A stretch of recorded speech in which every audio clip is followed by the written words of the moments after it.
You start. I don't get a chance very often to read in the States. They're just not patient enough or something. And so when they told me I needed to pick maybe 10 minutes to read, I had to think, what section did I want to do? And when I was touring for New Moon, or I don't know what it is here, bis something. I never get to the second part. One of the things people ask me all the time, because the Cullens aren't as there in that novel, they always said, well, when are we going to find out about Rosalie? When are we going to find out about Jasper? And I knew, of course, those stories were already written in Eclipse, and I was excited that people were waiting for them. So I decided to do Rosalie's story because it was really one of my favorite parts to write.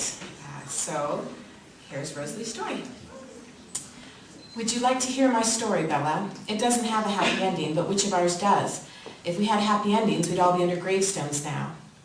I nodded, though I was frightened by the edge in her voice.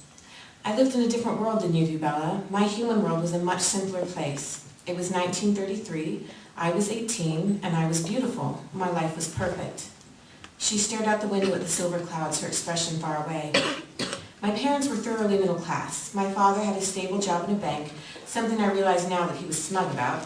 He saw his prosperity as a reward for talent and hard work, rather than acknowledging the luck involved.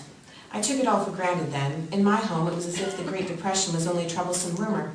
Of course, I saw the poor people, the ones who weren't as lucky. My father left me with the impression that they brought their troubles on themselves. It was my mother's job to keep our house and myself and my two younger brothers in spotless order. It was clear that I was both her first priority and her favorite.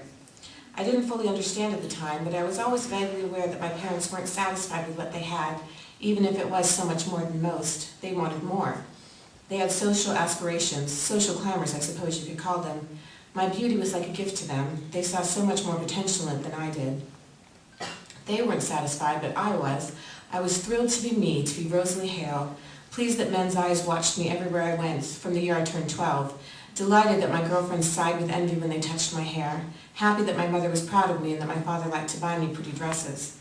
I knew what I wanted out of life, and there didn't seem to be any way that I wouldn't get exactly what I wanted. I wanted to be loved, to be adored. I wanted to have a huge flowery wedding where everyone in town would watch me walk down the aisle on my father's arm and think I was the most beautiful thing they'd ever seen.